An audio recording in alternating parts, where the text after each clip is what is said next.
Hello everyone, I am S. Pavithra from 3rd BCom General, Mahalakshmi Women's College of Arts and Science. Welcome to the marathon of book reading in the name of Search the Root. Now I am going to give the review of book is A Lesson in Life from a Beggar. It was a short story. It was written by Sudha Murty. Sudha Murty is a writer in English and Kannada. She has written 9 novels, a collection of short stories, 4 technical books, 3 collection of non-fiction pieces, and 2 books for children. Her books has been translated into all major Indian languages. Sudha was born in 1950 in North Karnataka and ME in Computer Science. She teaches the subject to postgraduate students. She is also the chairperson of the Infosys Foundation. Now let's get into the story. Meena is a good friend of mine. She is an LIC officer earning a good salary. But there was something strange about her. She was forever unhappy. Whenever I meet her, he would start to feel depressed. It wasn't through her gloom and cynicism had a way of spreading to others. She never had anything positive to say on any subject or about any person. For instance, I might say to her, Meena, did you know Rakesh has come first in a school? Meena's immediate reaction would be belittle the achievement. Naturally, his father is a school teacher. She would say, if I said, Meena, Sweta is very beautiful girl, is it not she? She would be pessimistic. When he looks handsome, it's age that's matter. Wait for a time. Sweta will be uglier than anyone you know. Meena, it's a beautiful day. Let's go for a walk. No, the sun is too hot and I get tired if I walk too much. Besides, who says walking is good for health? There is no proof. That was Meena. She stayed alone in an apartment in Bangalore as her parents lived in Delhi. She was an only child and had the habit of complaining about anything and everything. Naturally, she was not very pleasant company and nobody wanted to visit her. Then one day, Meena was transferred to Bombay and soon we all forgot about her. Many years later, I found myself in the rain at Bombay Flora Fountain. It was pouring and did not have an umbrella. I was standing near a popular department store, waiting for the rain to subside. Suddenly, I spotted Meena. My first reaction was to avoid being seen by her, having to listen to her never-ending complaints. However, she had already seen me and held my hands cheerfully and said, Hey, I'm really excited. It's nice to meet old friends. What are you doing here? I explained that I was in Bombay for official work. Then I stay with me tonight. She said, Let's chat.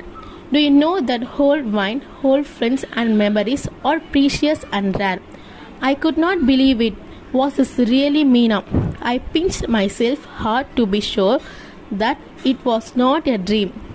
But Meena was really standing there in front of me, smiling, and yes, she did look happy. In the 3 years she had been in Bangalore, I had never once seen her smiling like that. A few strands of grey in her hair reminded me that years have passed. There were a few wrinkles on her face, but the truth was that she looked more attractive than ever before. Finally, I managed to say, No, Meena, I can't stay with you tonight. I have to attend a dinner. Give me your card and I will keep in touch with you. I promise. For a moment, Meena looked disappointed. Let's go and have tea at least. She insisted, but Meena, it's pouring. So what, we will buy an umbrella and then go to the Grand Hotel. She said, we won't get a taxi in this rain. So what, we will walk. I was surprised. That was not the same Meena I had known. Today she seemed ready to make any number of adjustments. We reached the Grand Hotel, drenched.